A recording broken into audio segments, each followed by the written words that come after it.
All right, I'm just going to get this going and I'll take out the front end part in time. All right, I'm just going to get this. Okay, good. It's going. It's going and I'll take out the, great, okay. Super. Okay. So I will excuse myself. I'll be right back.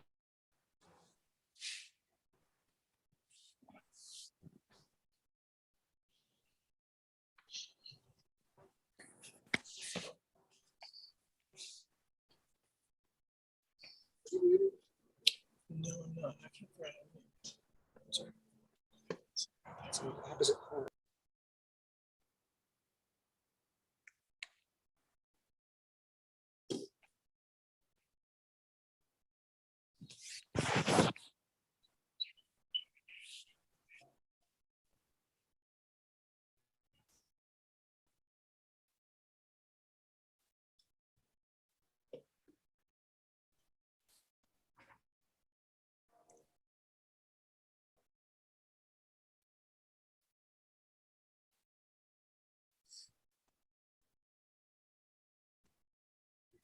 Okay, so this is maybe we can talk to him afterwards. This is the DBS thing. Deep brain. This remote programming, yeah, it's DBS, right? And I just with a little extra twist of remote programming with DBS. In other words, from your house to my clinic. Hi, Sherry, Kathy Deno. Hey, how are you? Good, good. How are you? Good. Good. Good. Yes. We have a new resident here, Holly, and she's just been diagnosed with Parkinson's, and she's younger. And I thought that's why I wanted her to hear your talk today. Great. I love it. That's Qualify wonderful. for the DBS. Yeah, yeah. Oh yeah, absolutely. Yeah, no, I think it's a very exciting part of, I mean, just the technology that's happened in the last year or so with DBS is Yeah. mind blowing. It's just exciting and just so promising to reach so many more people that could really benefit. So yeah, I'm super excited about talking about this about DBS. So that will be fun. Yeah. Now I can't, David Miles, I can't see you anymore. I guess, is that okay? I can see you. I am here. I stopped your screen sharing. Maybe you're back in Okay. speaker mode. No, I'm back there. in speaker view. Oh, I don't want to do that. Or are you in? I have 9 of us on right now. Okay. Oh, yeah, 9. Okay, so let me see who's here. I don't know that guy. I don't know her. Is Marina going here? Oh, yeah, I know her. She lives near us, I think. So that's it. There should be more, I hope. I should mute myself.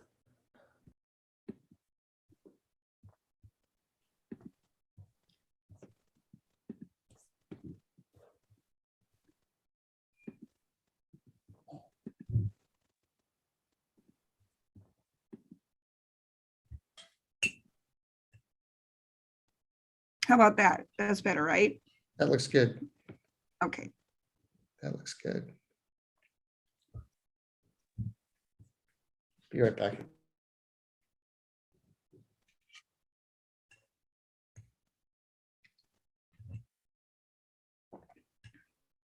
All right.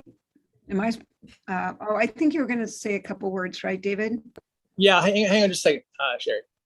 Okay.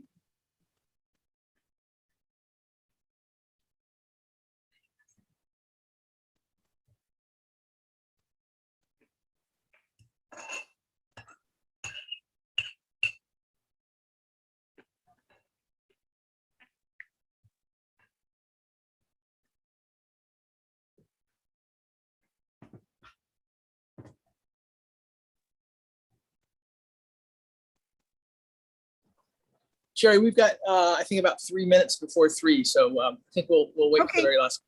Yeah, no, absolutely. 100%. Sherry, did you, more important than what you're here to talk about, did you go on your trip? More important. Yes, as a matter of fact, I did. How was it?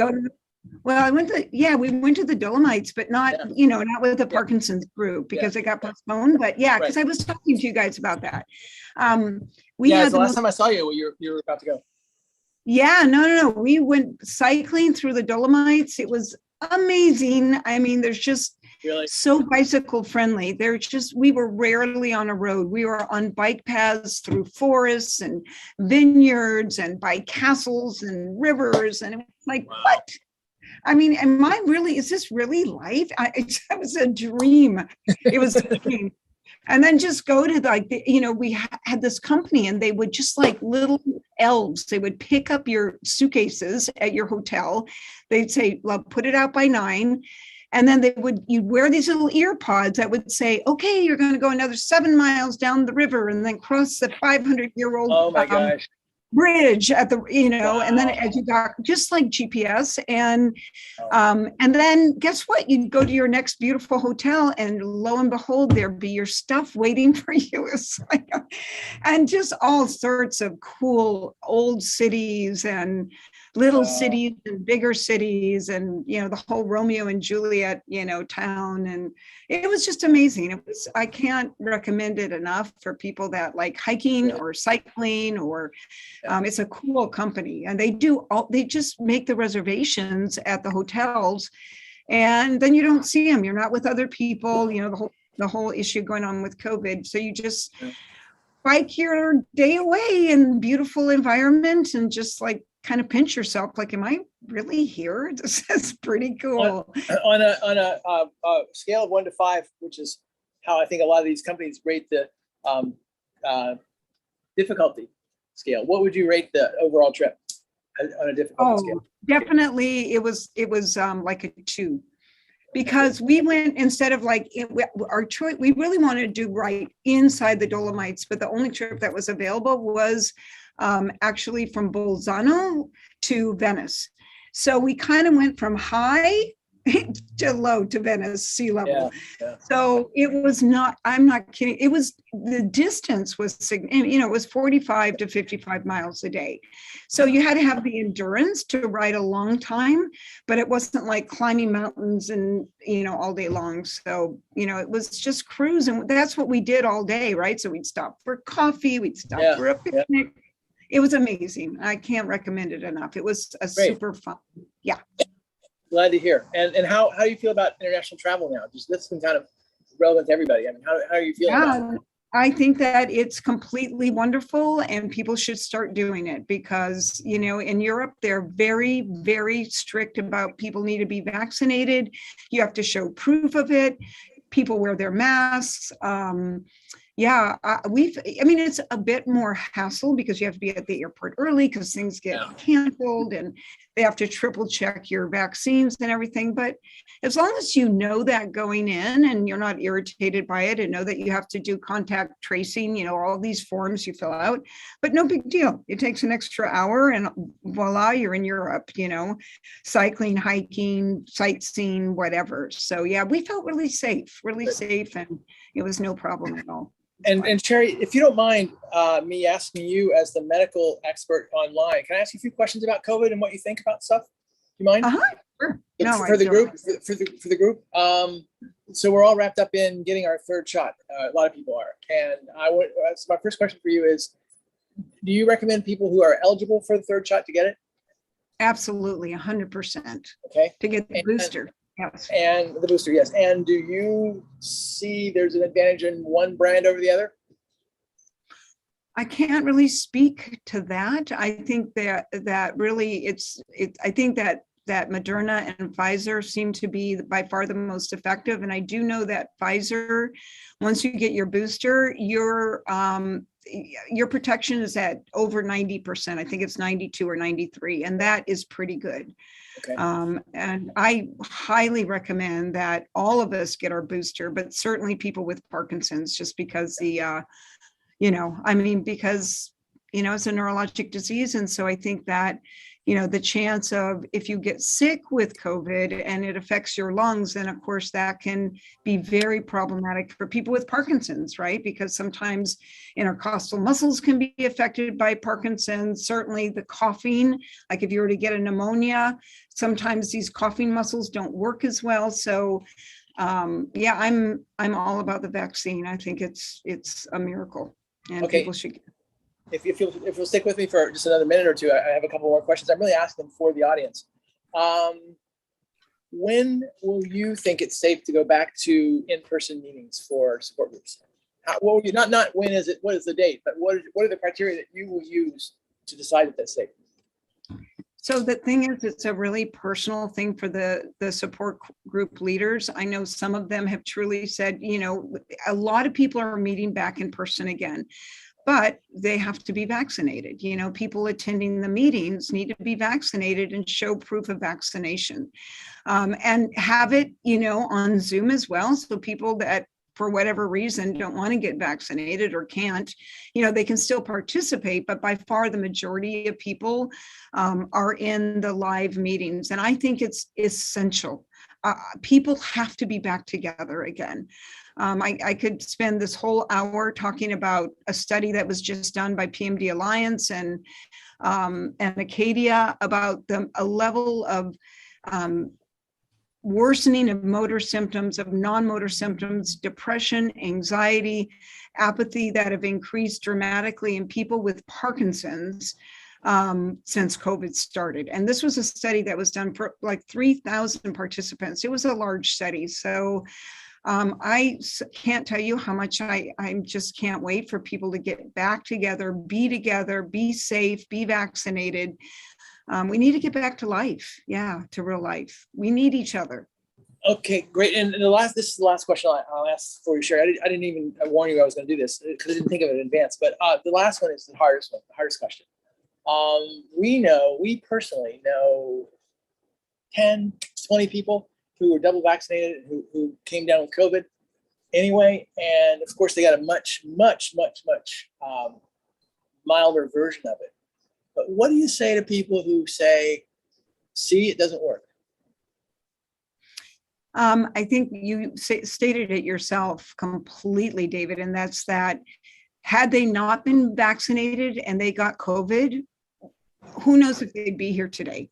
Right. I mean that. I mean, the fact that they were vaccinated made that hospitalization, that time in the ICU, the death experience, seriously, that much milder. So I know people still can get COVID. That's why I'm saying, even with the booster, you're 92% protected, but you can still get it. But I am absolutely convinced that if you do get it, it's much milder and you won't die with it.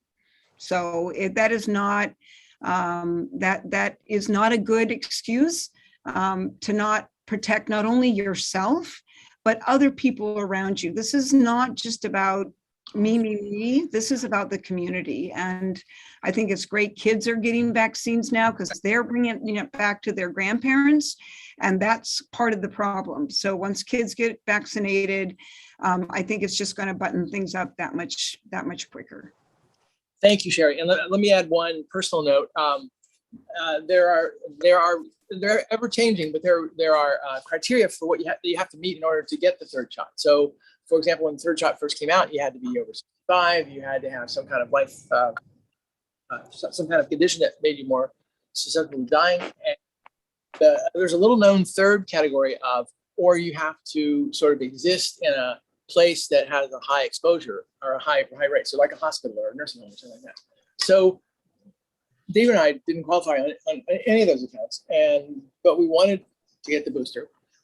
So we went to our doctor, and I'm telling everybody this because this is a legitimate thing to do. Go to your doctor and explain to them why you want it and why you're not eligible for it. And he or she can write you a letter that says that your doctor wants you to get this regardless of the criteria. And you don't even have to shake the Parkinson's tree very hard, and you get it. You'll get it right away. They're erring on the side of giving it, not withholding it. So yeah, I agree. I go agree. talk to a neurologist if you have to, but do it, do it, do it, do it, do it. Can I drop in for a second here? Absolutely. I had my dad came down with COVID last month. We lost him. My sister and I both got infected. It's my mom. We've been dealing with it. My mom has other problems with Ativans and other drugs she's been taking that scrambled her brain. So we lost, in a way, we lost my mom too. It's very difficult if you have Parkinson's to have the COVID virus. I had the shots, both of them, and went to Kaiser, and they gave us a drug to soak in that night, and it was in his home. You know, my sister. My sister was very anti-getting the virus shots because she's big. Republican, didn't want to be a sheep. She changed her mind real quickly after my father passed away. Is that right? She's encouraging everybody to get the shots. I swear, if I didn't have those shots, it would have been a more miserable time for me. And I just wanted to talk about it with you guys. It does slow you down. I cannot believe how much it slows you down. Things that used to take you 10 minutes would take an hour to do. But once you start passing, I had a very small touch of pneumonia in my lungs. And because we went to the doctor and took care of all that. Well, Al, I'm really sorry for your loss. We'll talk offline. Thank you for sharing that with us and, in a sense, underscoring what Sherry and I say with a real life. I'm feeling very good. Thank you. We've got times at 3:30. Okay. You need to eat that food. Okay. I'm gonna try to find some. All right, let's get started. Everybody put their computer on mute. Let's get started. Computer on mute, please.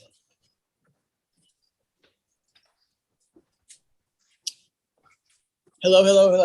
If you didn't catch that, Al's father passed away a couple of days ago from COVID. So sometimes I feel tricked, like not by the scientific or medical community, by the viral community, that they just sort of say, okay, I won't infect you if you get the vaccine, and then you get the vaccine and they infect you anyway. So I'm anthropomorphizing the virus, which is stupid, but nonetheless, it does feel like we can't win.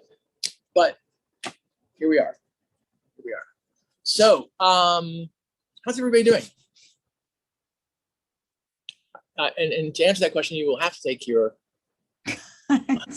computer off of mute. Nobody wants to talk. Okay. We've got, let's see. Hold on just a second. I'm trying to get my computer to show what I want to do. Okay, there we go. No. Okay. Is there anybody here for the first time that's never been to any of our meetings before? I don't see anybody new, but okay, nobody new. Yes, I'm new. Holly's new. Where's Holly? Wave Holly. Where are you? She's on mine with Kathy. I'm with Kathy. Okay, gotcha. Yes. Thanks, Holly. Holly, welcome. Would you please tell us a little bit about yourself? From Northern California. I was diagnosed with Parkinson's in January. And since then, I sold my house up there and I moved to White Sands, and I met Kathy. And so here I am joining your support group. Great. So you've been diagnosed with Parkinson's? Yes, in January. Okay, so you should know about, you're welcome to go to the meeting that you're at. Obviously, we're happy to have you, and I hope you come back. We have a Parkinson's group, a pure Parkinson's group on Thursday at the same time. Yeah, I can't get Because on your iPad, you've got to go like this. Well, this was a special. We have a group that meets tomorrow, Thursday, at the same time, and it's just people with Parkinson's. Tuesday is care partners, and Wednesday is everybody. The first Wednesday of the month is everybody, and Thursday is Parkinson's. What else can you tell us about yourself? You moved from Northern California down here after you. Yes, because I was falling and I couldn't stay in my home because of the stairs. And my daughter one of my kids lives here in San Diego. So we had a big family meeting. It was under the guise of taking a vacation in San Diego. And we looked around and found this place. So then we just decided, my neurologist in Northern California said the biggest mistake people make is not making their plans early enough. So she really encouraged me to go ahead and sell my house and get moved. So, but since I've worked with her and learned about Parkinson's, I know that I've had it 8 years, but I wasn't diagnosed till January. One of the sort of traditions or habits that we have is when we have somebody new, we go around the room, so to speak, and everybody has the opportunity to tell you why you should come back next week. What they think you will get out of it based on their experience. And it does two things. It indeed literally informs you of that, but also it helps them remind themselves why they come and how their contribution can help you get what you need out of it, if that makes sense. So I'd like to do that. I'd like to go around in any order. I've got an iPad today, so I may not have the right order, and there's Roberta. David, we could do that the next time she comes. Oh, what happened? How's that? What did she leave? No, I'm here. This is Kathy Deno. Oh, okay. But I was thinking that you could do that the next time she comes, because we're anxious to hear Sherry too. Well, let's stick to the plan, because it gives us a common jumping off place, and Sherry may say something that inspires some people, or somebody might say something. So let's do it. It doesn't take very long. We don't have too many people. But let's start. I'm going to start calling off people, and when it goes out of order for any reason, that's because I'm on an iPad. But Roberta and Charles. So we've got a new person in the group, and just give her just a very quick 1-sentence reason that she should come back next week, and what you think she might get out of this. Very short. I'm sorry. I'm confused, David, because we just came in. Okay, you hang on. We'll come back to you. Okay. So let's see. And next to me on my list is David Miles. Okay. Well, one thing is it's actually always something unexpected, and part of it is meeting new people. Part of it is hearing something new you hadn't learned before from people, or having the opportunity to share experience you had that might help someone through the day. So I'll leave that. Great. Debbie. Debbie, are you there? Are you frozen? Let me go back to McCourt. We'll come back to you, Debbie. I'm sort of here. I'm kind of multitasking, working here, but okay, I keep coming. On. We'll come back. We'll come back to you. Stay right there. Don't move. Let me go over to McCourt. I don't have a first name. Hi, it's Angela. Sorry, Angela. Angela, of course, we know each other. Yes. Yeah, but I didn't get a chance to change my name. So I'm Angela McCourt, and this is, I think, my second or third meetings, but I'm back because I'm interested in the topic, and I also am on a new medication and just want to touch base with people about that as well at some point. Okay, great. Debbie. Am I on? Am I on? Okay. On. Hi, I come here because it's a great excuse to play hooky from work, which I'm trying to do now. And I, of course, for Dave's bad jokes, I can't go a week without that. So please come back for that. Thanks, Debbie. Kayla, am I saying that right? Yeah, Kayla. Hi, guys. I am actually Kayla. I work with Abbott. So I'm new here too, but I just wanted to introduce myself. If you have any questions about the deep brain stimulation, you can always reach out to me. Thank you, Kayla. Thank you for coming. And next on, see, I've got Bill. Yes. Tell us why you come to this group meeting in a very short number of words. 2 breaths, as we've learned. It's not you. Yes, I do. Are you talking to me, David? Yes, please. But either or both of you. Yes, both of you can answer, or either one of you. tell us so Holly can hear, what is the value of this for you? And I'm here too, Catherine, Okay. and I apologize for the fact that we just stepped into the room, so to speak, and I'll I don't come know back. what you were talking about, but Okay, that's but my the, fault. I'll come but the back. fact that you're there is really the No. most important thing, and reason why we like to be here to come is because of this group. I mean, just in general, it's very important. Thank you. Let's see, Susan, you're not Susan, but you're probably close. Can you take your speaker off of mute? We can mute this. Well,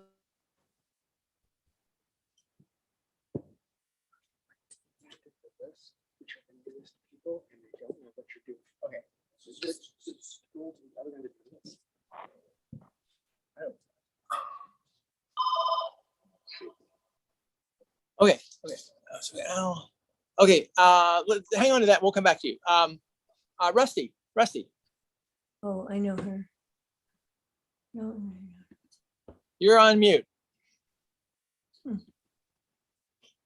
No. Okay, there you go. Rusty. I like coming to these meetings because I learn so much stuff from other people, and they're a great resource. I mean, they have a lot in common, and I need information. I'm an information person. I like to know good answers, and not everybody uses the same remedies, but darn it, some of them work, and they've helped me a lot. Great, Rusty. That's. I'm going to cut you off just so we can move on. But thank you. That's the essence of it. Eileen and Marty. Okay, you can speak. Hmm? You can speak. I'll just answer for both of us. It's in 3 words. Knowledge is power. Thank you. Great, thank you, Eileen. Kathleen. Kathy. No, I'm here with Holly. Okay, great. Thanks for bringing her. Karen. Hi. To get together with people, I'm quite isolated. So I like to come and see how everyone's getting on. And in the past, it's always been helpful with different ideas of remedies. And as Rusty was saying, They would have 50. Great, people Karen. Thank you. Paul. Just up here in La Jolla. Yeah, I come to find out what I should find out about, who I should go looking for. I like that, Paul. And then you can come back, and I always have some kind of a new background that you can be intrigued about. You're a very good student, Paul. I will say that. Thank you. Let's see. We're almost done. Oh, Diane, there you are. I'm here because, like Debbie said, for the bad jokes, but really for the community. Good, thank you. And maybe we'll get an update from you later. Is that Jeannie? I come to the group because I like not feeling alone. And it's really nice to know that there are other people out there who would understand whatever I have to say. Thank you. Earl. Can you hear me? Yep, we can hear you. Okay. I think it's to share information back and forth with people that are walking your path. It's also to hear speakers like Sherry and to utilize the leadership of you, David. Thank you, Earl. Drew or Therese, whichever one of you wants to speak. Very short. I'll speak. I'm alone here today, and I come here for the sharing we do and for the info that I get. I know that I use calm because of Dbs Procedure. She mentioned that, and it's been a life-saving thing. So that's why I'm here. Great, Therese, thank you. Thank you. Let's see, Matt, I think you're next. Yeah, thanks, David. I come because you run an awesome group and you have a lot of information that's really valuable that you present here. Unfortunately, I can't always attend because I'm still working full-time for Sony, but I always love it whenever I can. Great, Matt, thank you. So Roberta, we're back around to you. Well, David, we love seeing your face and everybody else's, and we learned so much from this group. And people come from near and far. I mean, you've got people from the East Coast or something now coming to this group. So of all the groups to be in, this is the best one. Thank you, Roberta. Okay, who have I missed? Let's move on to Sherry. If I miss somebody, remind me later, and I'll give you the chance to speak. I don't want to cut you off, but I don't think Sherry needs an introduction. But I will give her one only in the sense of thanking her on behalf of us for being here with us today, but also being with us every day. Sherry is a real pillar of the community, and we would be we're so much better with her as part of us. So I think everyone knows who she is, what she does, her value, but I just wanted to thank her, and I'll turn it over to her after that. And everybody else, put your speaker on mute, please. All right. Well, David, thank you so much. Wow. Always a privilege to talk to groups, and I just can't wait until we can talk in person. It will be amazing, just so much fun. But this is all about education. Anytime I present to groups, it's again just to, increase your base of knowledge about different options. I think that that's the most important thing to know about when you have Parkinson's or any chronic disease, long-term disease, that there are lots of treatment options. And so the more you're educated about what's out there, the better position all of you will be in to get the best treatment plan for yourselves. So that's me. I work at Scripps Clinic in La Jolla, and I've been there a long time. We'll be there till I stop working, but I love where I work. I love the patients I see, and I feel very lucky that I was able to find this spot, and of that love for Parkinson's and love of treating people with Parkinson's is truly an incredible passion for deep brain stimulation. I have been involved in deep brain stimulation programming since I started. I was actually hired to be a DBS programmer, and I didn't even know what DBS was at the time. But so DBS has come a long way. We've got some videos here embedded in this presentation. It's already almost 3:30. I know everyone doesn't want to hang out till 4:30 and then ask questions. So we're going to kind of do a bit of a shortened version of this talk, because I do want to leave the more important things are asking questions. So I want to make sure to leave some minutes at the end of this presentation. So any of you who might have some questions, I'll be available to answer them. So we can start by watching this short video on this gentleman. And I've had Parkinson's about 10 years. The main symptom that really grabbed my attention was when my hand started shaking, and it was violent.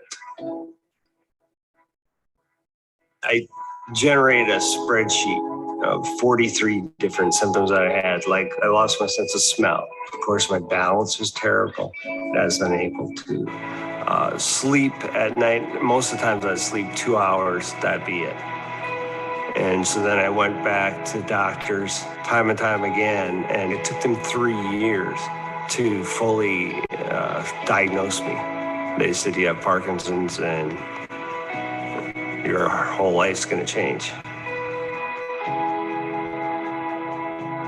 Really a hard thing to swallow was that, hey, I'm not going back to work anytime soon, maybe never, because I was a full-time engineer, plus I ran a company. I used to work 12 to 14-hour days, 6 days a week, I was not able to sculpt any longer.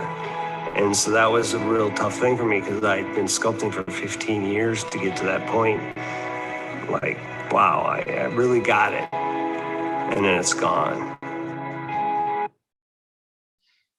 So that's a beginning story. You'll obviously see as that continues, but so this is kind of what we're going to be talking about today. You know, Parkinson's disease and its symptoms. It sounds like there's a few people in the group that were diagnosed, you know, just in January of this year. But most of you are pretty familiar with Parkinson's and what it is, and you know what we think causes it, etc. But we're going to just touch on how is it diagnosed and how do we treat the motor symptoms? And then lastly, and probably most importantly, we're going to talk about DBS and why do we use DBS to manage Parkinson's disease symptoms? So we all know that Parkinson's actually is now the #1 most common neurodegenerative disease. I think that has switched over. It used to be Alzheimer's, but Parkinson's has taken the notorious spot of #1 in terms of the amount that it's increasing. The frequency of people getting Parkinson's disease, partly because people are, of course, living older, and partly because diagnosing Parkinson's has gotten better. And so I think we're seeing more and more numbers because of both of those reasons.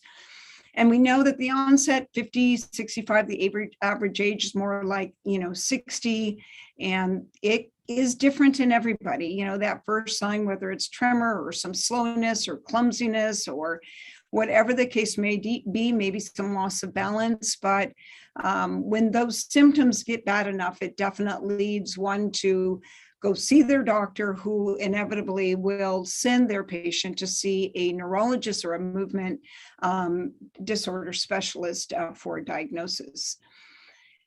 So this is a Dat Scan. I don't know if you can see it with, I just see everyone's video here on the right, but a Dat Scan is a scan that we use if there is a question about a dopaminergic loss. So we know that the essence of Parkinson's is that 60 to 80% of dopamine producing neurons are gone by the time someone is diagnosed with Parkinson's. So again, the brain's ability to compensate for that loss of neurons is incredible, but eventually there can be no more compensation. And we usually see full-on Parkinson's emerge after maybe someone's been sick, or there's been a huge emotional upset, or they were in a car accident, or they had a hospitalization. Not always, but oftentimes that's kind of what breaks through that compensation. So this is both a motor disease as well as a non-motor disease. So it doesn't just affect the area in the motor cortex. So we know there's a huge amount of non-motor symptoms of Parkinson's disease. Literally, we can say there's 20 plus symptoms, motor symptoms, and 20 plus non-motor symptoms. And these are some of the more common, the ones that we see years before people are diagnosed. The constipation, loss of smell is really common. Sleep dysfunction, one thing they haven't put here is anxiety, depression, and apathy. So those three are kind of packaged under kind of the mood disorder, but any of these type of things are just kind of red flags when we see this combination before even diagnosis. These are things that can occur a decade or more before a person is diagnosed with Parkinson's disease. So we all know that Parkinson's changes over time, both the motor symptoms and the non-motor symptoms. Unfortunately, Parkinson's is progressive. It never really sits still. It does change over time. And so we, as people that treat your Parkinson's, need to see you every 4 months at the very least, so that we can help you as things change over time, both with all those non-motor symptoms and the motor symptoms, that we can offer maybe new meds that are on the market, certainly offer things like deep brain stimulation if you're an appropriate candidate, tweak the medications in one way or the other. I mean, our biggest job in treating any of our patients with Parkinson's is really your quality of life. Like, what can we do when we see you in clinic to make your life at least a little bit easier, a little bit better, is really the goal that we all have over time. So again, pre-diagnosis, we see this loss of smell. Another one that's very common is the REM sleep behavior disorder, acting and talking out your dreams. Constipation occurs in about 90% of people. Another very, very common non-motor symptom, of course, is cognition. Everything from hallucinations and delusions, which occur in 50% of people, but just that irritating cognitive decline that really involves more word finding problems and short-term memory loss, those type of things. And we see that more and more as time goes on. The longer people have Parkinson's, the more susceptible they are to those type of things. So diagnosing Parkinson's disease is really a clinical diagnosis. I mean, it's getting a history and then it's doing an exam. When we're on the fence a little bit and people aren't like apparently Parkinsonian, sometimes we just do a wait and watch and have the patient come back in 6 months because we know if it really is Parkinson's, it will show its ugly head. It will emerge because this is a progressive disease. Sometimes when we continue to be on the fence, is it Parkinson's? Is it another type of disorder? Then we can order the Dat Scan, which is the picture that you saw previously that really shows us in the brain, in the area of the putamen, if there has literally been dopaminergic loss. Of course, my favorite slide ever, we can prescribe drugs, we can get you to PT and speech therapy and balance therapy. But there's a whole bunch of things that each of you can do to help manage your Parkinson's disease and keep it at bay and keep the quality of your life as good as it can be. These are things you have control over. What you put in your mouth, you are what you eat. We talk about eating the rainbow, eating foods that are high in antioxidants and are full of color with fiber and with lots of vitamins and that type of thing in it. So diet as well as water, lots and lots of water is really important. Medication management. Take your medication management seriously. Take your medicines on time every day at the same time. Don't miss it. Don't chase your symptoms. Just take that medicine like clockwork, and that will be incredibly important in terms of managing your symptoms and giving you the smoothest management as possible. And then, of course, my all-time favorite is exercise. And exercise is the key. It's really the only thing that we have that we know can not stop Parkinson's, but it can improve your quality of your life.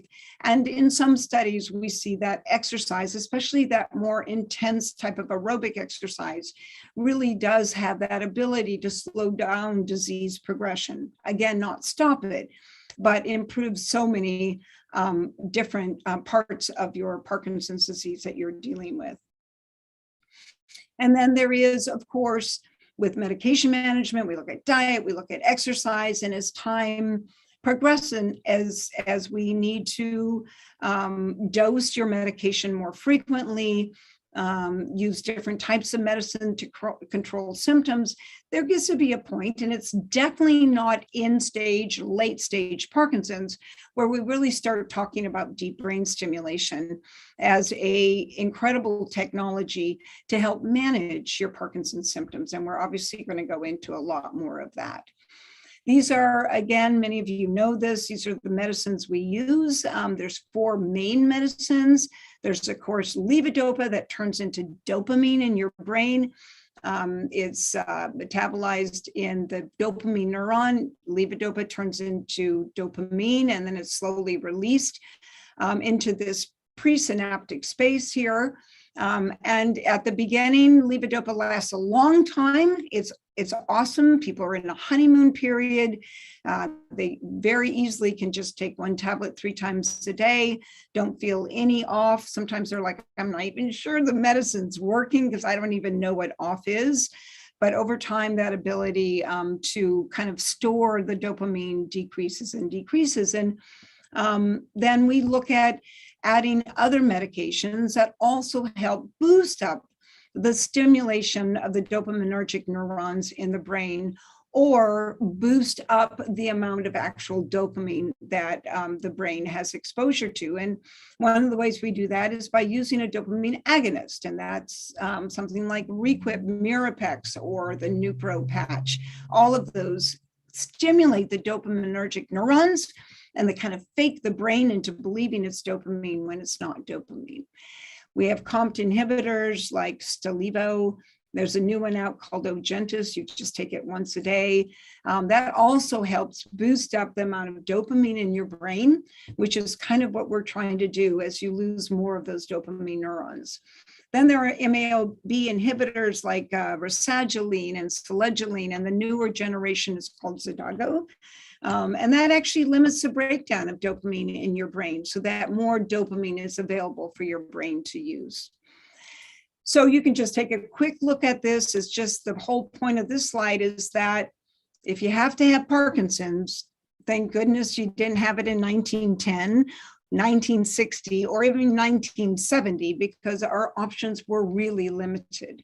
You can clearly see now in this day and age, we've got so many different medications we can use. We have short acting, we have long acting, we have injectable, we have patches, we have sublingual medicines, we have inhaled medicines. We have a myriad of different types of medicines that we use to treat different symptoms, off episodes, rescue medicines. If that unexpected, all of a sudden you think your medicine should be working, but it isn't. So just really important to see, again, your movement disorder team every 4 months so that we can keep you up to date on maybe new medicines that may really work well for you. So we did mention briefly before motor fluctuations. Again, going back to that honeymoon period of the levodopa, man, it works great. I mean, you take the dose and, it goes up in the brain and the blood plasma. It gets stored in the dopamine neuron. It gets released as you need it.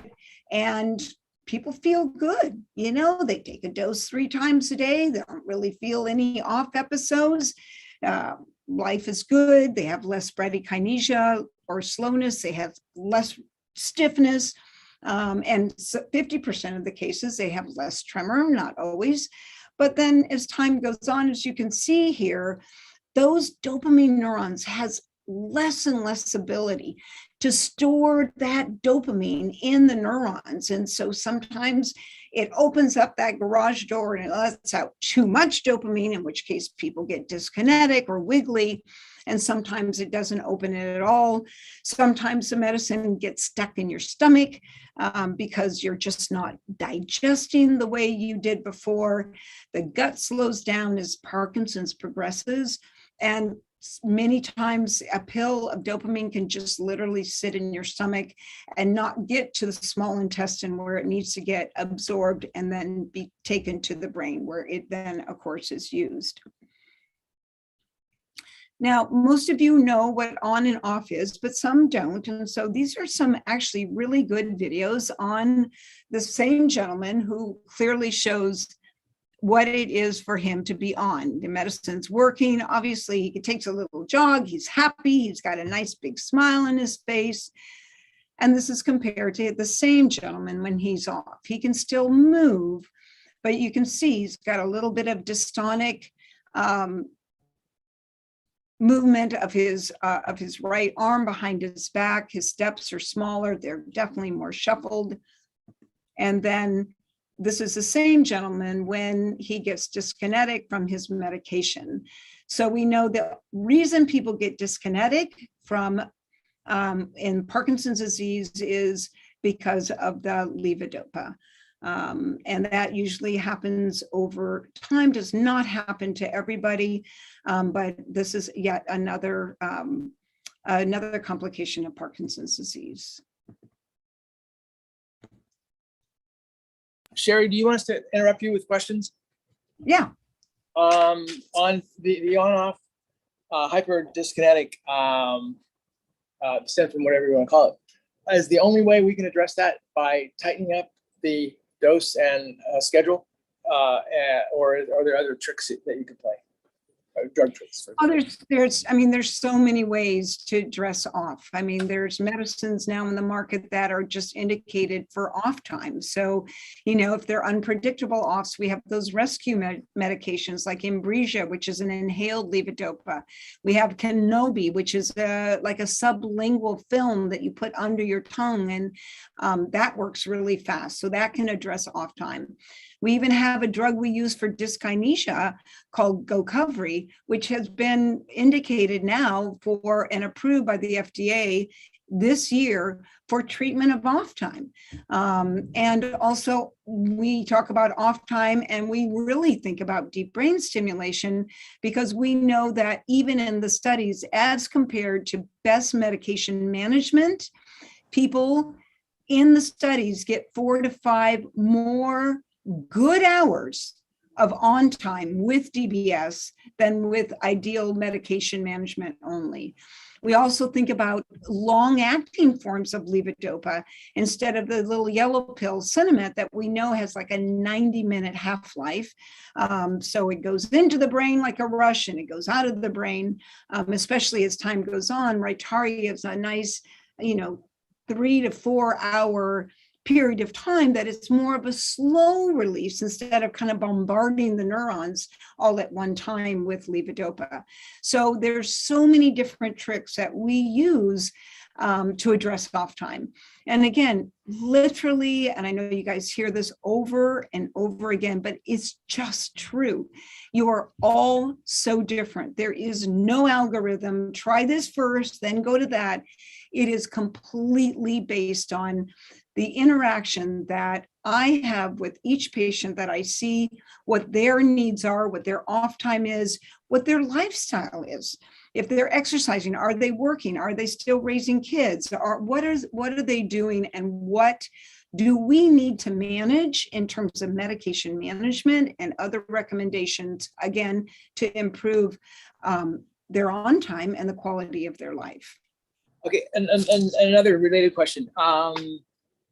It seems like we hear all the time that if you are dyskinetic because you're not metabolizing the entire amount of levodopa that comes into the body through drugs, that this is really bad for the cells. It's really bad for dopaminergic cells to have an excess of levodopa thrown at them, and that over time that can actually cause them to die. Is that true?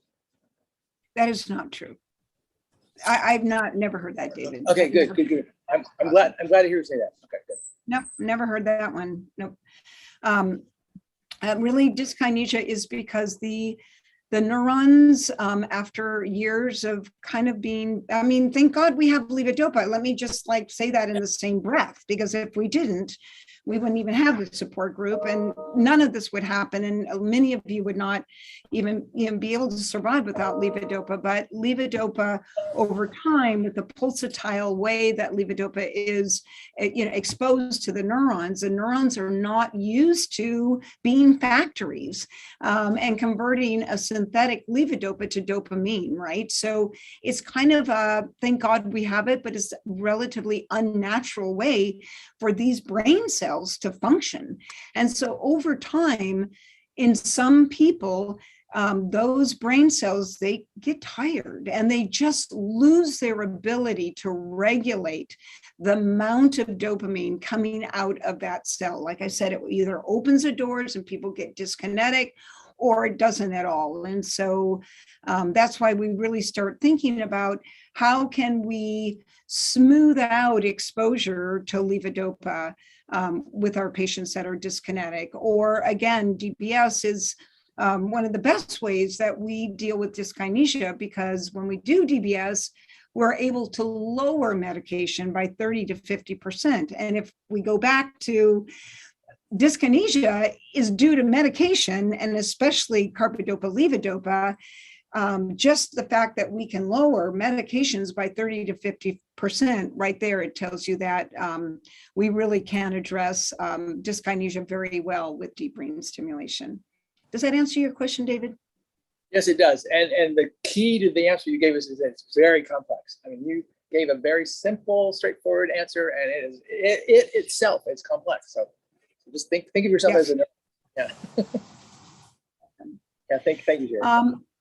And this is the same thing what we're talking about, right? So it's not just the limitations of, the dopaminergic neurons that get a bit tired, and they just don't function as optimally as they did before. But then we have an added complication as time goes on, that the longer you have Parkinson's, the more your gut slows down, which is why 90% of you suffer from constipation. Because as the gut slows down, more water is extracted and the stool gets hard and people get constipated. But also, it doesn't end up leaving your stomach. So sometimes you can take that pill and it literally will sit in your stomach for even up to 2 hours. And so that's when we talk about that unpredictable off. Well, I took my medicine and what's happening? I mean, I'm still off, and now I took another dose of my medicine and I'm still off. Why is that happening? That usually has to do with the gut. And the problem with that whole absorption problem and gastroparesis that happens in the entire intestine, not just the stomach itself. So DBS itself, it was originally approved in 21 years ago, and 10 years prior to that in France, where it was first discovered about DBS. So DBS has been around a long time. We had only one company that really had a monopoly on the market. It was called Medtronic, and they really, for years and years, we had only one option, and that was Medtronic.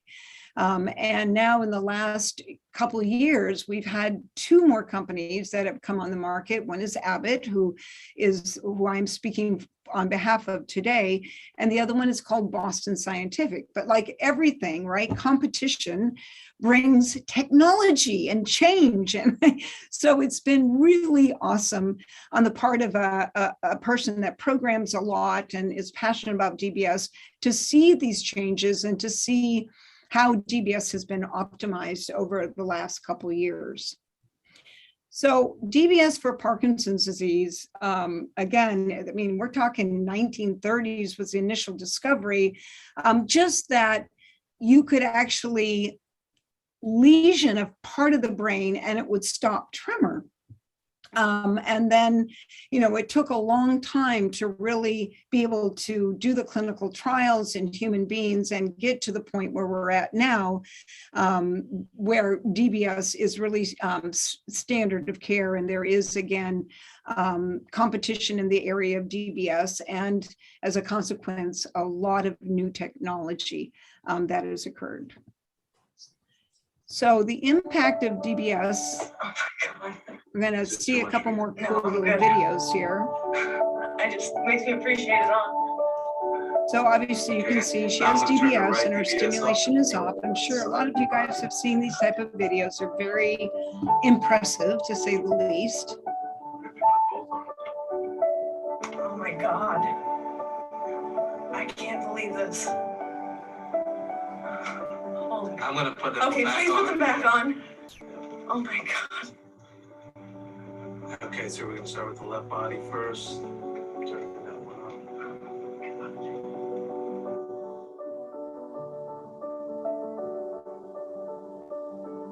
You're back on. Look at that. This is amazing. That is amazing. That's truly amazing. Yeah, it is pretty amazing for those tremor predominant Parkinson's disease. But so we think about DBS as kind of an electrical version of dopamine. So what happens with DBS? So what happens with DBS is that we put a lead or two if we do bilateral. And on the lead, there are kind of 4 electrodes. In the case of Abbott, the 2 middle electrodes are directional. In other words, we can push that electricity towards the sweet spot of our nucleus, which is causing the problems, the motor movement problems in Parkinson's disease. So basically what happens is where we put that energy, where we put the electricity, blocks the abnormal signal that happens causing your motor symptoms of Parkinson's. And in its place, it delivers this nice, smooth, consistent amount of electricity. Because our brains are literally billions of electrical connections. It's crazy. And in Parkinson's, because of the loss of dopamine, some of those connections, many of those connections are abnormal. And that's kind of the basic concept of DBS, is that it knocks out that abnormal signal and it replaces it with a nice, smooth signal.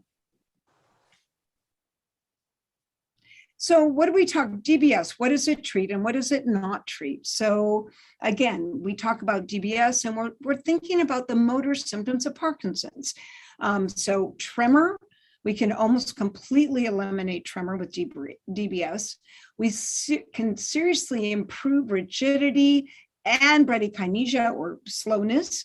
And that inability to move can loosen up dramatically with deep brain stimulation. We can also significantly help or eliminate dyskinesia. Not only because we reduce medicine, but there's some tricks that we do with stimulating the electrodes, which is fascinating, where you bring some of the electricity up to kind of the higher part of the brain, and that helps with dyskinesia as well. And we do say that the symptoms that you have that respond well to levodopa will respond beautifully to DBS. Symptoms that are going to be less responsive. Patients that say to us, you know what, I just want my balance better. Will it help my balance? You know, my swallowing is a little getting to be problematic. Will it help my swallowing? Will it help my memory? Will it help my cognition? Will it take away my hallucinations? Will it improve freezing of gait? Will it improve my handwriting? The answer to that is probably not. Now, micrographia, I would disagree with this, that I have seen an improvement in handwriting in many of our patients that are able to gain some fine motor movement after they get DBS. But we will not do DBS in that patient that has horrible problems with their balance and they want to get DBS because they're concerned about their cognition, they're concerned about their balance. That is not the right candidate for DBS. So what are the criteria? Who qualifies for deep brain stimulation? Well, one, patients that respond to levodopa tend to be great responders to DBS. They need to be good candidates for surgery. In other words, not have a lot of, really dangerous comorbidities that would prevent them from having this procedure done. The other really important criteria is all people with Parkinson's have some cognitive struggles, but we cannot have dementia. So for example, there's a test called an MMSE, or maybe some of you have heard of the MOCA exam. And the maximum you can get on that is 30. Well, we don't want to see anything less than 23 on that exam because we certainly don't want to make anyone's cognition worse. For people that have some cognitive impairment, some short-term memories, some issues with word finding, they do fine with DBS. One of the other criteria we look at is, patients that have had Parkinson's. Doesn't have to be 4 years, but that seems to be around the time that we start talking about DBS, that the medication that we're giving our patients, the time, the distance between the doses continues to get shorter and shorter with more off time in between. That is definitely the time we need to talk about DBS. The button. it turns off, and you will see that the tremor begins to return to my right side. It affects both my hand and my leg, and is quite violent as a result of the DBS being turned off. I'm going to go ahead and stop that video because you guys have already seen that. I want to keep moving here, but we kind of talked about this and how DBS works, that it delivers that stimulation to that abnormal signal in your brain that's leading to your motor symptoms of Parkinson's. So the DBS procedure, we divided into 2 stages. So stage 1 is the imaging and the planning. We need MRIs. We need to see that subthalamic nucleus. We need to see that GPI. And in the case of essential tremor, it's a different nucleus called the VIM. Then one goes into surgery in the morning. That lead is implanted. We do some lead verification. There's some newer software that we've started using this year, which is amazing. It literally shows us the anatomy in the operating room itself. So we can literally see in a 3D view exactly where not just the nucleus, which is teeny tiny for the subthalamic nucleus, but what part of that STN are we going to place that electrode in, which is what we really want is the upper outer aspect of the STN on both sides is truly the sweet spot for Parkinson's disease. So again, things just continue to get better and better and more precise when it comes to placement as well as programming. And then we have a second stage. So patients go in, they have a surgery, they tend to stay in the hospital for 1 night, mostly just for observation. If everything's fine, they leave the next morning. And then 2 weeks after that, they come back for the second stage of the DBS procedure. And that's placement of the IPG or the battery, the computer that tends to go and is placed right underneath this right clavicle. A small incision is made. This needs to be reopened, just the incision where this has been coiled, the wire that is connected to the lead that goes into the brain is coiled underneath the scalp, is tunneled underneath. Obviously, you're under general anesthesia during this. There's a little connector that goes behind the right ear, and then it goes underneath the skin, just like a pacemaker of the heart, only we call it like a pacemaker of the brain. And it goes to the battery / computer called the IPG, and it's connected there in a small incision. There's a few little steri strips that are over that. And then 2 weeks after that, you go into your programmer and you start doing the programming itself. So again, we start programming a month after implantation. It starts with what we call a monopolar review, where we check, there's 4 electrodes, remember, on both sides, depending on if you get one side done or both sides done. And literally I go through each electrode and I check every single electrode, like what is the benefit, what is happening, what improvement am I seeing in the motor symptoms of my patients as I check each and every electrode. And none of that is painful. None of that is scary. It tends to just be more about, I feel some buzzing in my hands. I feel a sensation of like this wave of electricity, but it's never painful and it's never frightening. But after that, we zone into which of those 4 electrodes is in the best spot at the lowest amount of voltage or milliamps with no side effects. And that is where patients, they go home on that. And after that, I see patients every 2 weeks for really fine tuning of their DBS. They go home. Maybe some of their symptoms return, they come back and see me in a couple of weeks. And, we talk about, okay, tell me what happened, what's going on with your symptoms. And then we just tweak it. And that's when I start using what we call the directionality of this particular system. And there's a little video on it that shows you it very clearly. Cost and coverage, DBS right now, today, in this day and age, thank goodness it is completely covered by Medicare and most regular programs, most insurance programs. It's an expensive, an expensive thing to do, DBS. I think it runs 150 grand, but insurance, thank goodness, has always covered it. And that's a really great thing. And they do cover it because there's nothing quite like DBS in terms of addressing symptoms of Parkinson's disease. Sherry, can I ask another question? This is David. Again, just the comment on the insurance covering that, that tells you a whole lot, because insurance companies are in business to make money. If they're going to pay out less money if you have to pay for your DBS than they are the alternative treatment you would get, that tells you that DBS is working. So just that, keep in mind that insurance companies don't fund things that they don't make money on. So that's a good thing. Oh, yeah. But the question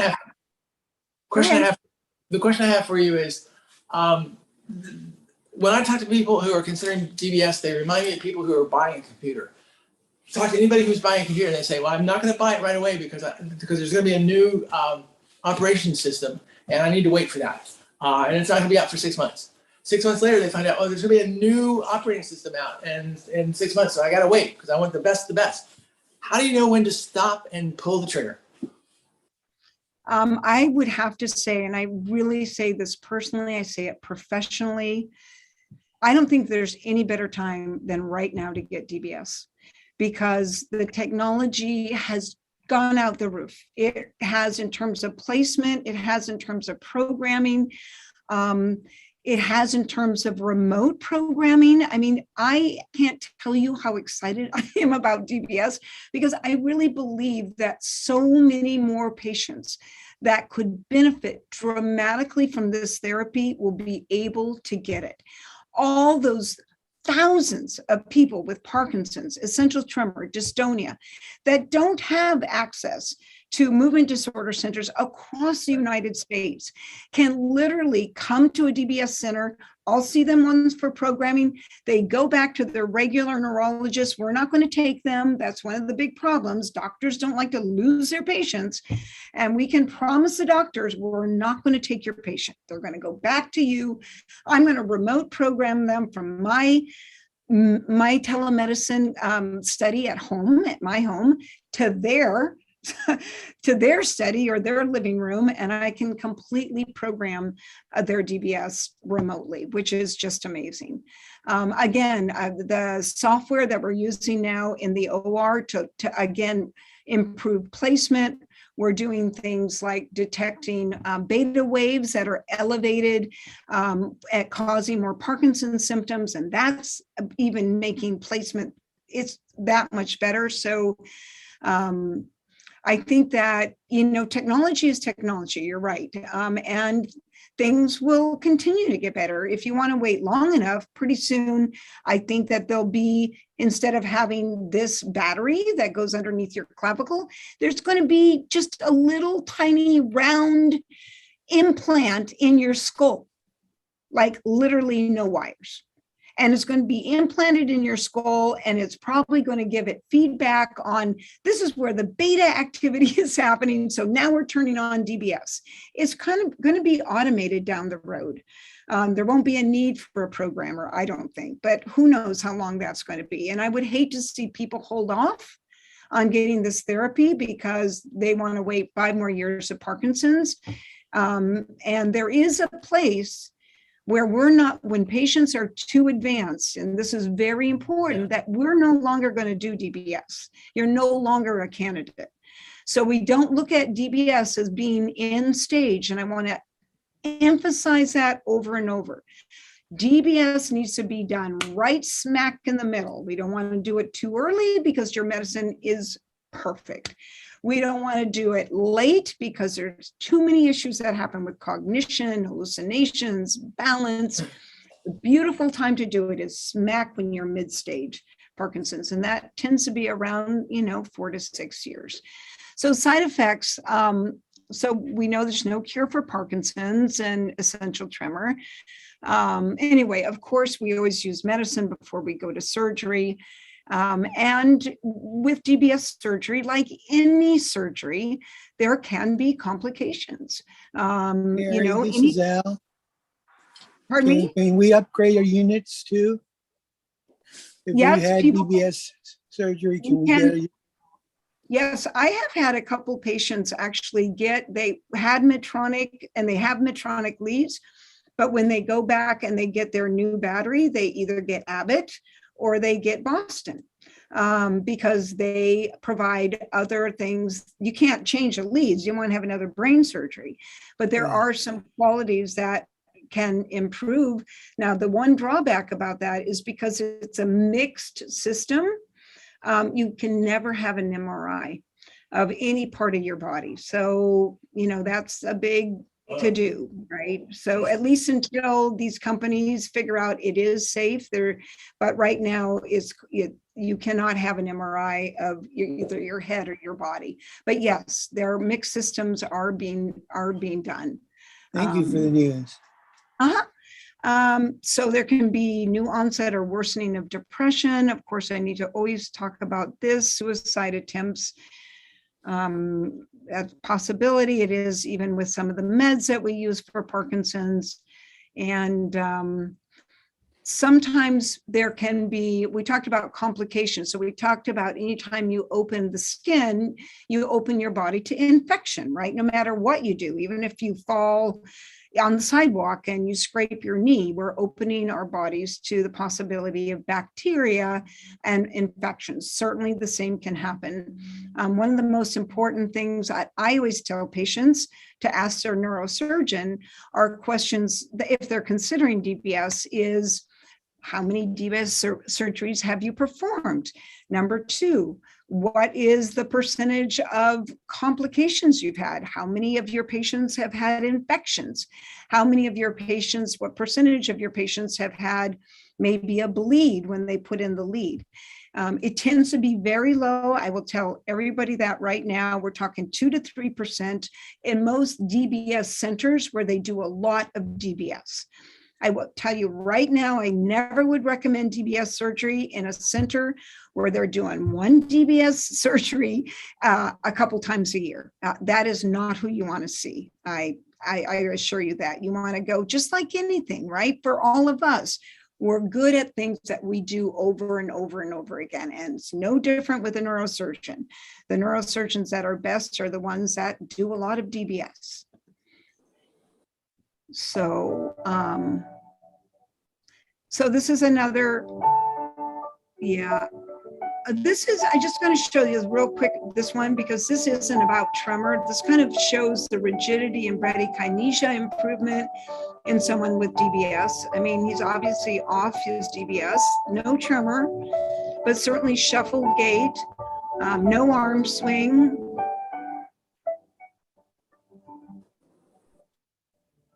And this is on DBS. We'll just watch a couple seconds of it. Just to show the difference. And I do see this dramatic difference. It's crazy. It's one of the most favorite parts of my job. It really is. So real quickly, just Abbott's, their system. Yeah, so this is it has an extension, it has, the patient programmer, and then you as the patient actually have an iPod that they give you, the company gives you, but they have an app.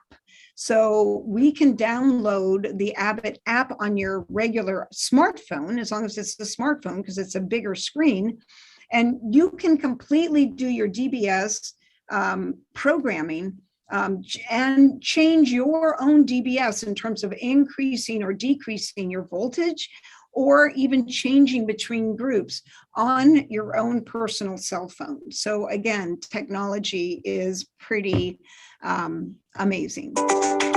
This kind of shows that thing I was talking about with the directionality. So did you see how we can push that electricity around those two middle electrodes to get to the sweet spot in your brain that's causing these problems? That's called directional. Those are called directional electrodes. So they did a study that this was the largest directional DBS study called Progress, and it showed that 9 out of 10 Parkinson's patients really would benefit from the directional DBS as compared to conventional DBS. Because you got to keep in mind, when you put an electrode down into that nucleus, if that electrode is a little bit to one side or the other of that nucleus, and you do a stimulation, which you get the entire radius around that electrode, if it enters into a part of the brain that you don't want stimulated, guess what happens? You get side effects. And the only way to stop those side effects is to make the stimulation smaller and smaller with less voltage or less milliamps, but then you don't fill your nucleus with the therapy.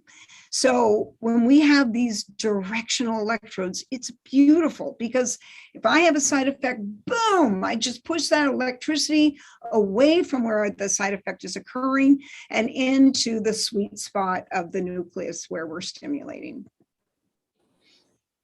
So this is support your efficient life. Okay.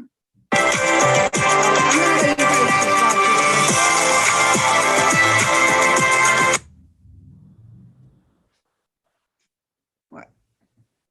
Okay. Hold on a second.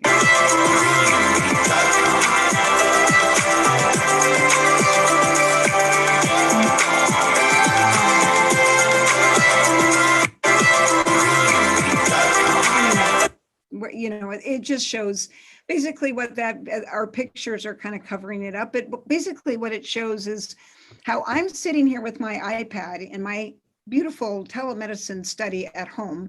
And I've got my iPad and you guys have your phone. And this is the craziest thing ever. I'm on my iPad. You can see me and I can see you.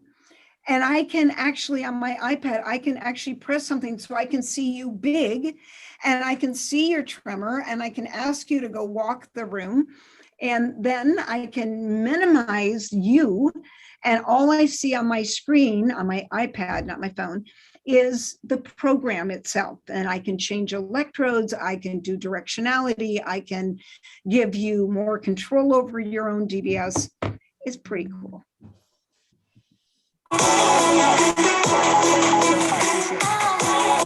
Anyway, I've kind of explained. And what time is it? I think it's super late. Yeah, I'm going to go past this. And this is, if you want more information, it's a QR code. Of course, you are always more than welcome to reach out to me or to Kayla. Kayla is our rep here in San Diego. That is amazing. And she's so helpful. I mean, she will just walk you through anything. So I know that she would be happy to hear from any of you if you have any other questions. And these are just some references, and that's it. So let's see if you guys have any questions for me that I can answer. I know it's kind of late and it's already 4:15, but if anybody has any questions, I'm here to answer them. We're good. We can take questions. How do you, I have a question. How do you, this is sort of an atheist audience in the sense that we're not bought into the religion of any device or company or whatever. How do we decide which one to use? Do we come to Sherry and say, and Sherry says that it's for you, you need this one? Or how do we make sure that we get the device that we should be getting? So a lot of times we don't really get into that a lot with patients. It's too confusing, to be honest. I mean, in our DBS meetings, which we do every month, the team, the neurosurgeon, our movement disorder doctors, myself, Andrea, the PA, and our neuropsychologist, we literally go through what are the needs this patient has, what is it they want to get out of DBS, and based on that, we choose a system. Is kind of how it works. And certainly if people, want remote programming, then at this point, Abbott is the one and only company that does remote programming. Now there are two companies, but both Boston and Abbott do directional electrodes. So that's an option, but I think it can be overwhelming to have the patient completely choose between all these different systems. And you know what, they're all amazing, and Medtronic is just spent millions of dollars improving their technology since they had some competition.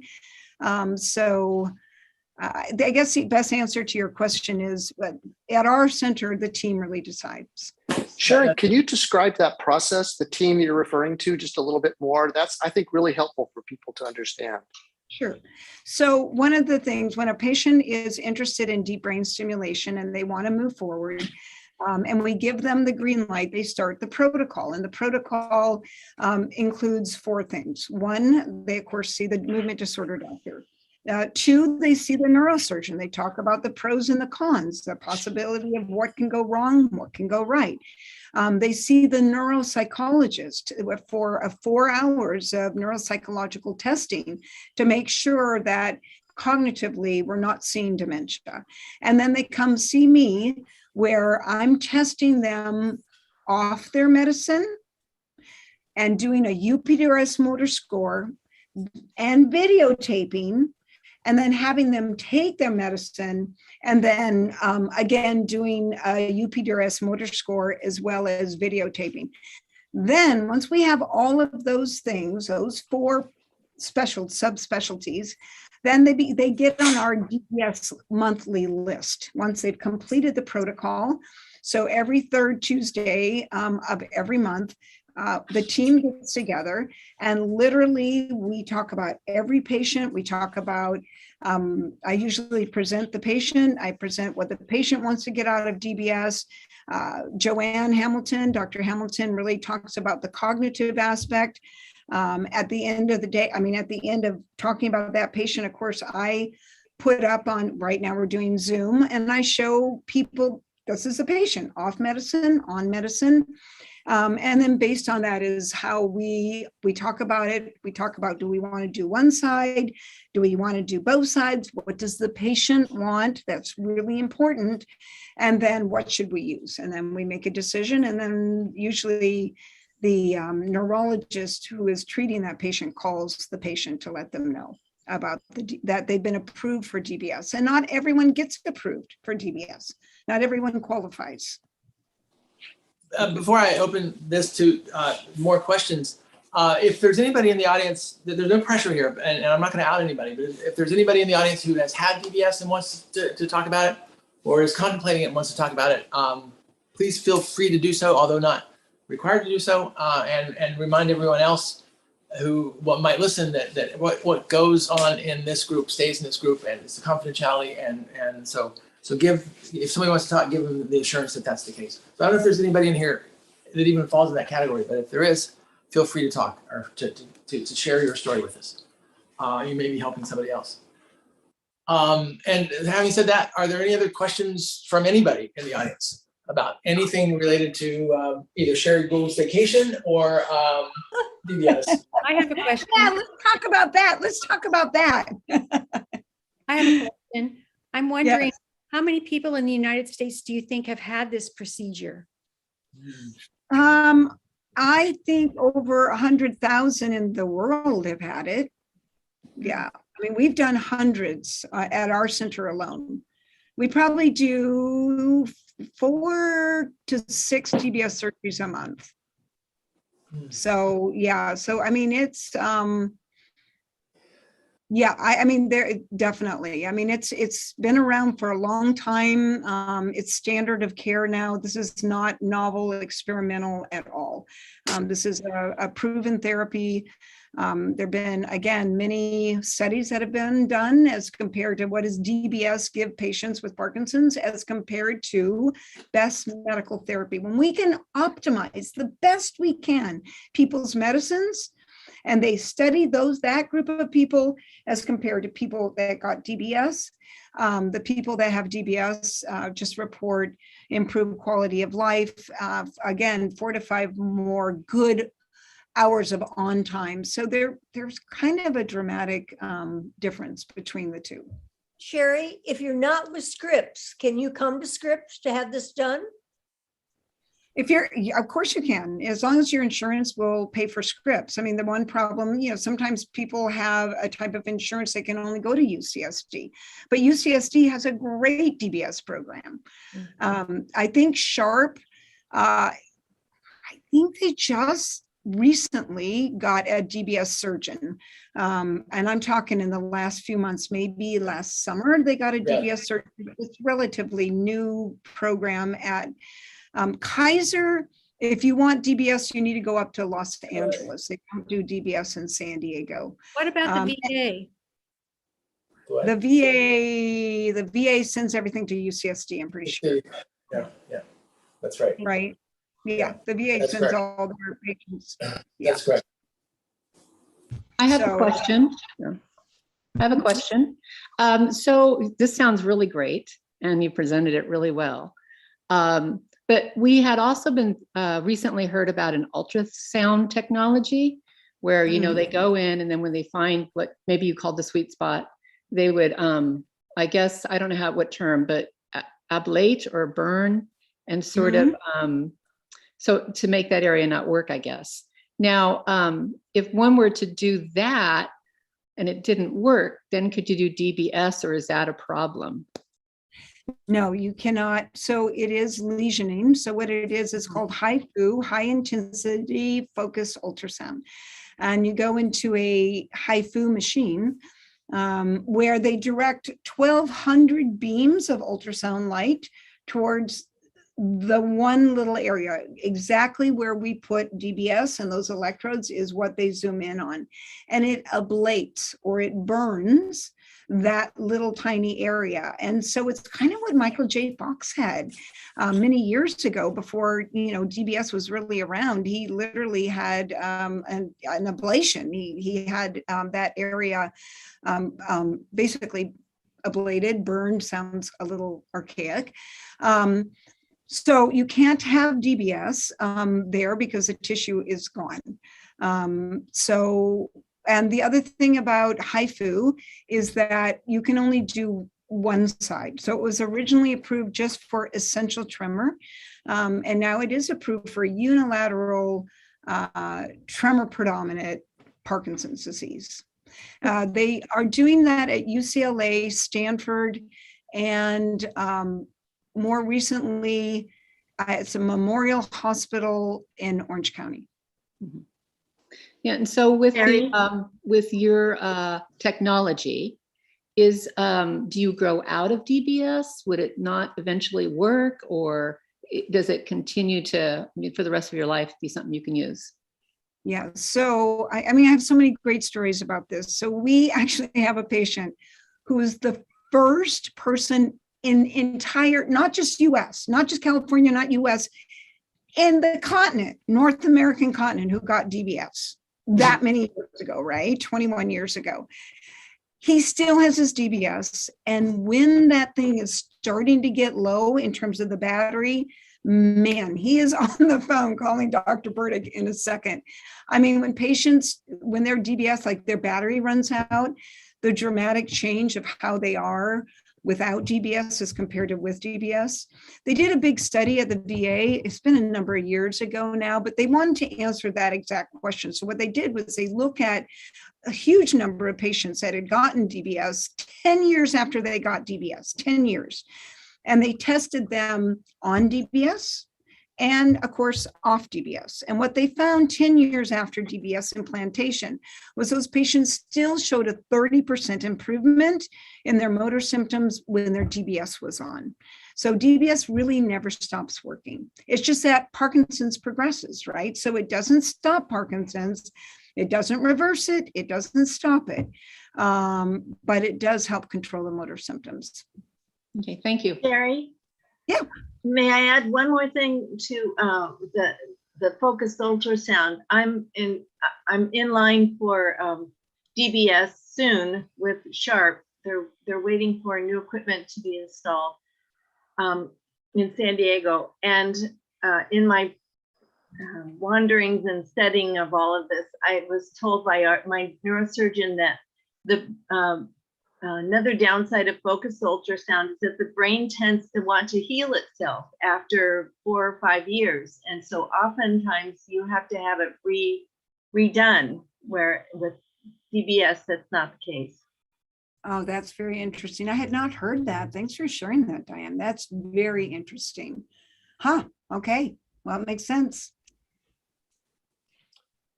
Okay, any other questions for Sherry? A quick question, Sherry, about how do your medications change, after DBS? What might be expected, or how does that work? So typically I can reduce people's medicine by 30 to 50%. So I don't do it the first programming session. I just, let's just find the sweet spot. You're not going to be perfect. But then as they come back every 2 weeks, we start knocking off those meds. I have a few patients that have literally stopped taking their levodopa, which I don't encourage, because dopamine helps a lot more than your motor symptoms, right? It works on many parts of your body, but we can typically reduce it quite dramatically. And oftentimes we can get rid of like the agonists or maybe the MAOBs and things like that. Not for everybody, but in general, that's what I will assure people, that we can reduce it by 30 to 50%. Yeah.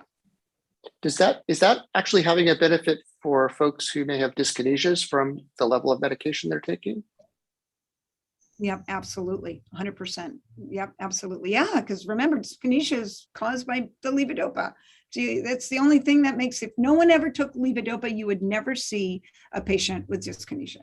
It wouldn't exist. But then if they didn't have levodopa, they'd be like, in a straitjacket too. They wouldn't exist. Right. Great. Sherry, as always, this is really wonderful to have you come and present to us. So thank you.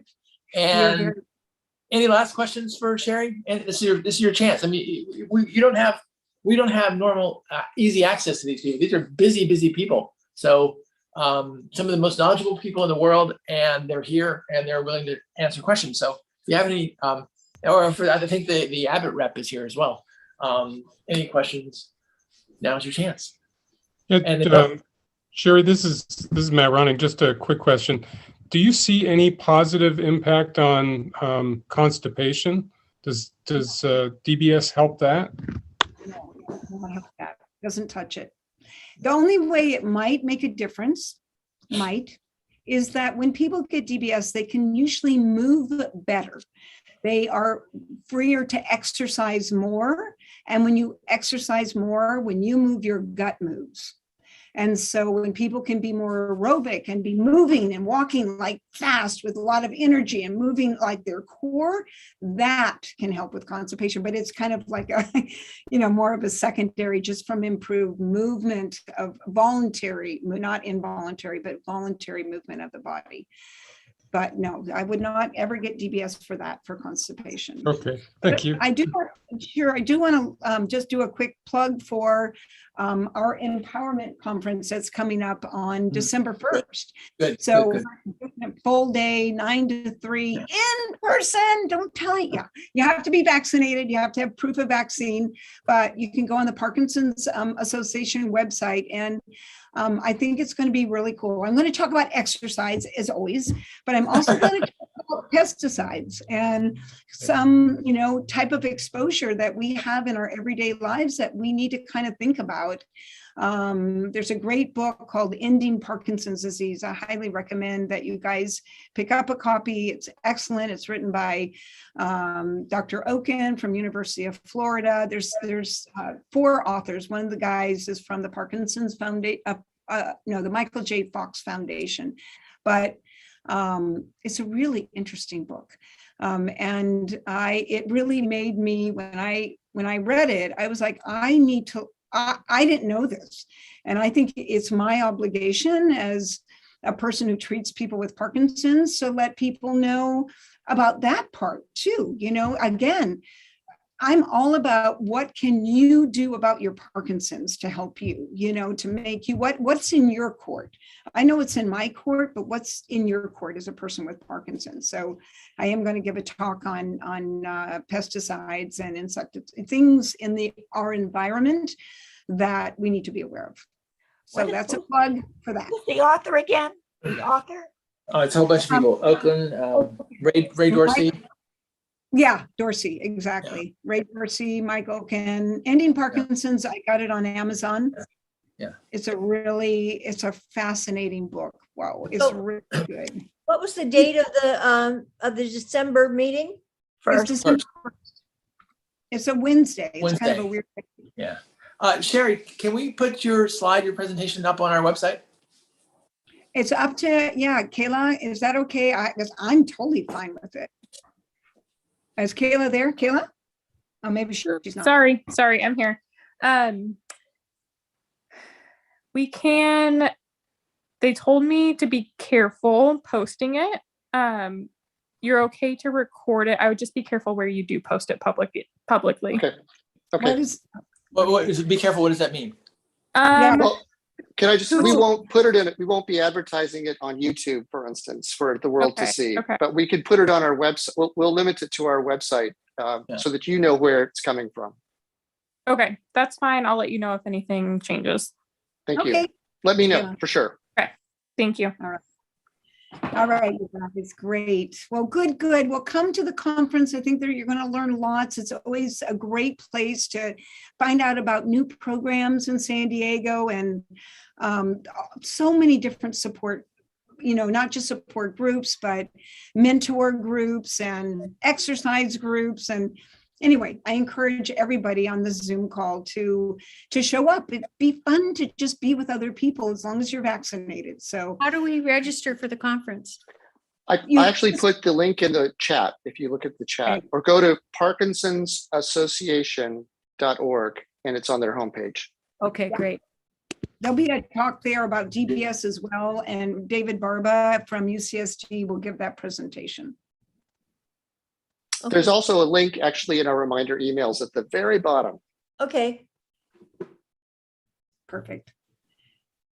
All right, you guys. Well, thank you so much. I think we're just going to end the meeting here unless somebody has a different idea. And again, thank you, Sherry. Thank you. Thanks, Sherry. Thanks, Kyla. All right. Hopefully I'll see you guys on the 1st. Okay. Take care, everybody. And tomorrow at 3:00 is the Parkinson's meeting. So anybody who wants to come to that tomorrow, same time, same station. Got it. Thank you, Sherry. Thank you, David. Bye. Take Thanks, care. Sherry. How can I get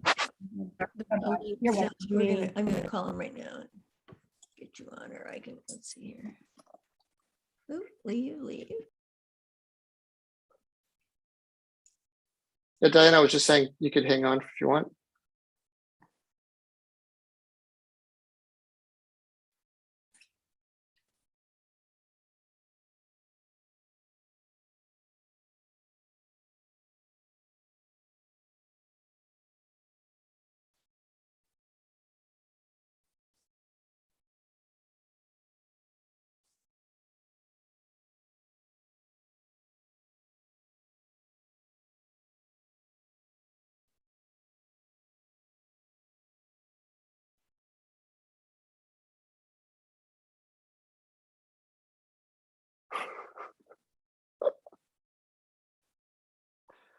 There we go.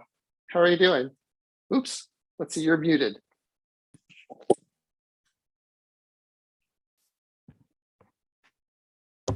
There. Where's David? I think he's downstairs. Let me see if I can go. That's okay. I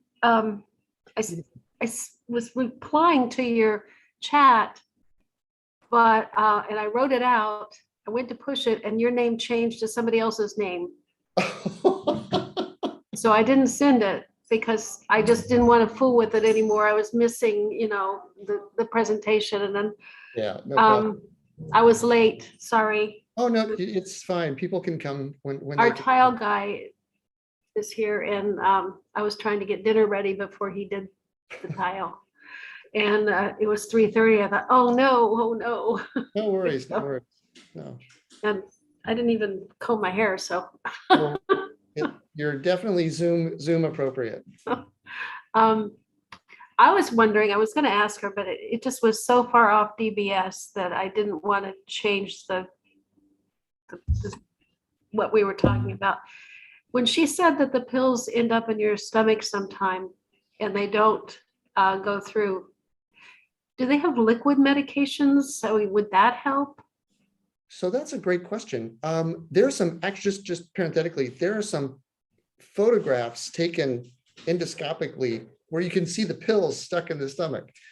I don't, well, it seems like I've heard of situations where they have administered, they've crushed up carbidopa levodopa and given it to people orally. So why don't they make a liquid medication of it? Is it this I problem? don't know. Or can you give it rectally? That probably the only way that if with rectally it would be absorbed into the bloodstream, right? So maybe I've never heard of that. Maybe it's just a matter of how much you can give at a time, how much is taken up. Levodopa is apparently taken up in a specific part of the small intestine, in the jejunum, I think. Hold on one second, the dog is barking.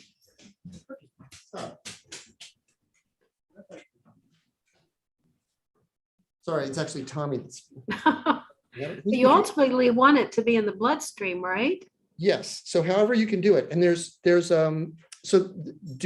a therapy called duopa that runs what they call a J tube into your stomach down into the jejunum, as I understand it, and they deliver a gel that's at the right spot to be taken up by the small intestine. And there is a product in development that is like the insulin. Yeah, David was talking about that. Yeah, that's to me, that is exciting. that would be best. Yeah. That's we'll hope for that. So what's David thinking now about doing DBS? His standard has been not you're not going to drill in my head. And to be honest, if you look through that list of medication of symptoms that it treats, the only one that I really see he has is dyskinesia. Right. And I think that I wonder if some of that isn't treated just because you can lower the amount of levodopa that you're giving. Yeah. Yeah. So right. I don't know. I'm not sure. It was suggested a while ago, maybe 2 years ago almost, that he might at some point think about it. They didn't say you should do it by any means, but here comes David. Hey, David. David, here's Diana. And he's gone in the other room. Anyway, so it's interesting to know about it is interesting how these three companies have each now evolved the technology in a particular direction. Is one better than the other then that you know of? Well, sounds like Medtronic is not the one to go with. Well, but what they just came out with that she didn't talk about at all is they have a system now that not only delivers an electrical impulse into that place in your brain, it also detects what's described as beta waves from the brain, and they associate certain wavelengths of beta waves with certain types of symptoms. So they could, the idea is that if you can find out when a particular symptom is coming on, you can adjust the DBS signal going out to maybe compensate for that. If I were going to get it, I would get Medtronic. That's more appealing than a wireless, remote programming or. Sherry, for her convenience. Yeah, and I think Medtronic may have come out with directional electrodes as well, because that's a pretty neat technology too. Yeah. So you know I have cancer. I'm sorry. You know I have cancer. So David's decided he has cancer. His calcified pulmonary granule. That's not the diagnosis. Oh, so what's the cancer part? It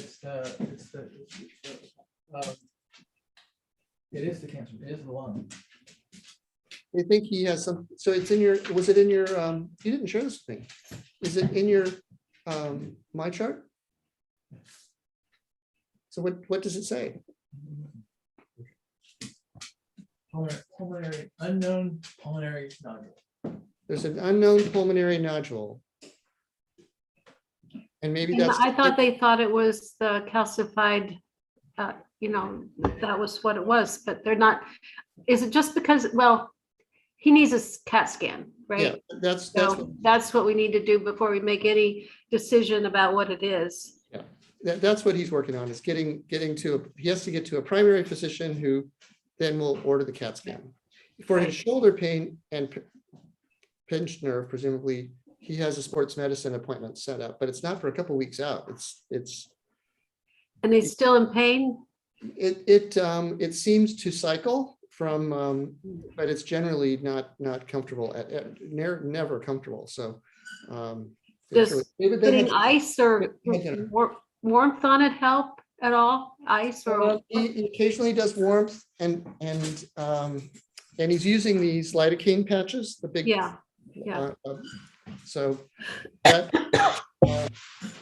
that seems to help, but has he tried the Neurontin? It's a nerve. Gabapentin. Yeah, same thing. Yeah. He talked to them about it in the ER. Tell me if I'm misstating this, David. That he asked about gabapentin, and they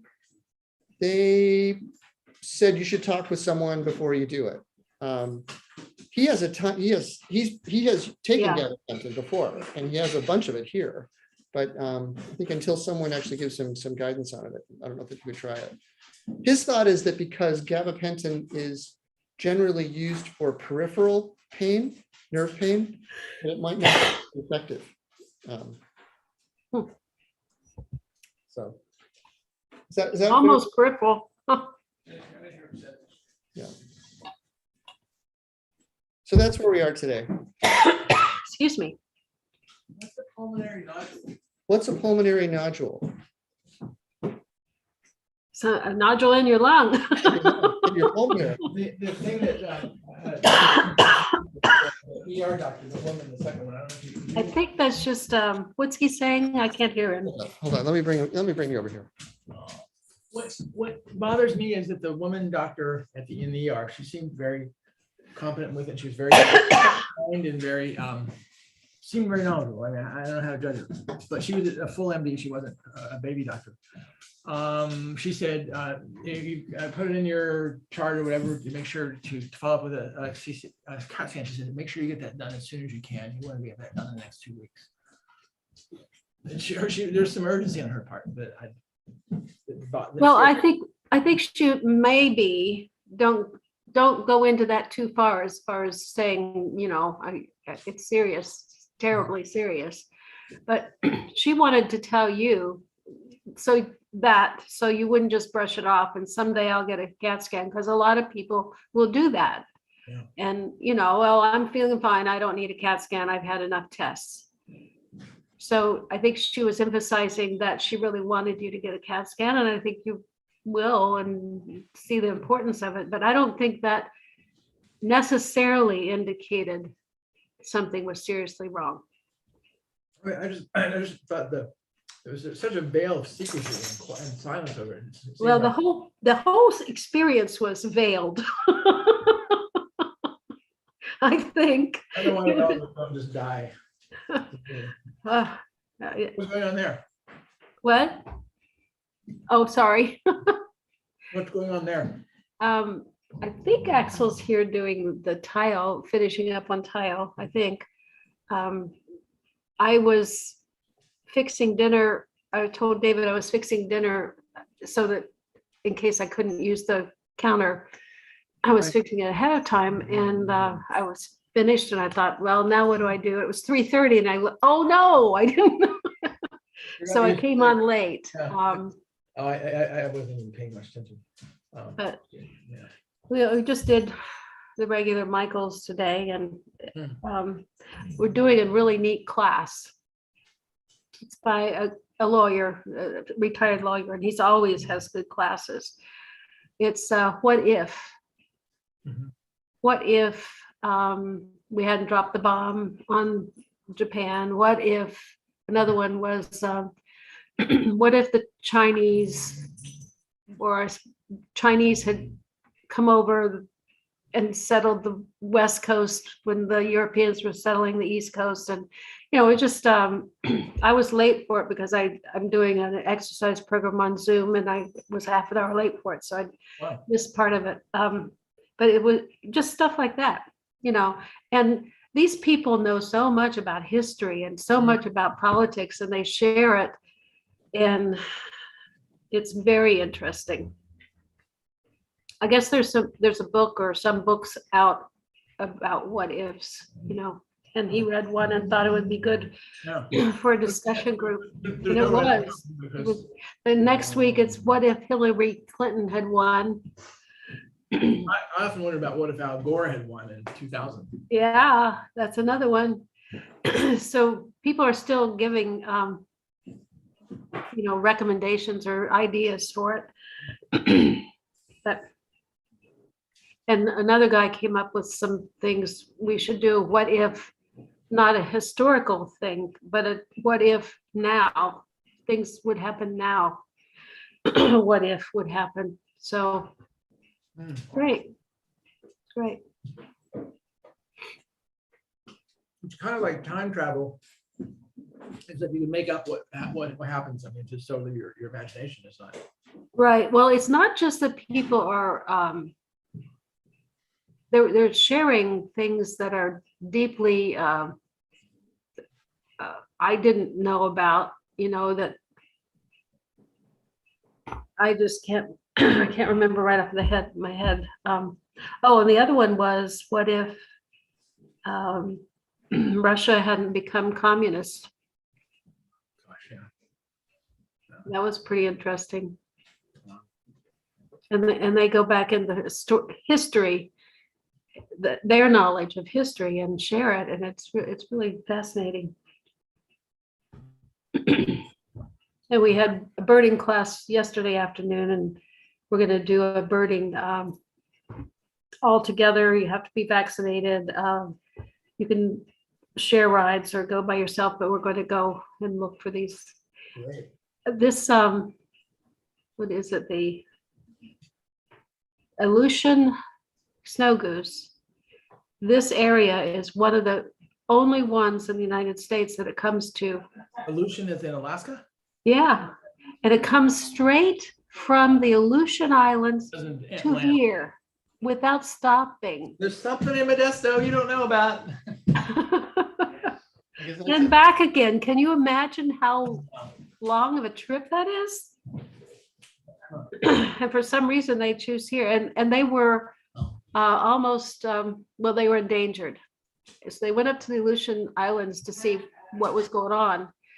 The Russians had introduced fox, so that they would put fox on these islands and go back and then get the pelts, and so they were eating all the eggs and all that stuff, and they were eating the birds, and so they took all the foxes off, and now the population has drastically increased. Then that's going to affect life in Modesto. Well, do you know what at this particular place that we're going to, it's not too far away, they plant corn and wheat, I think, and cut it down, and it's all for the birds. And there are thousands of birds. There are sandhill cranes, Aleutian snow geese. What's the plant that they plant?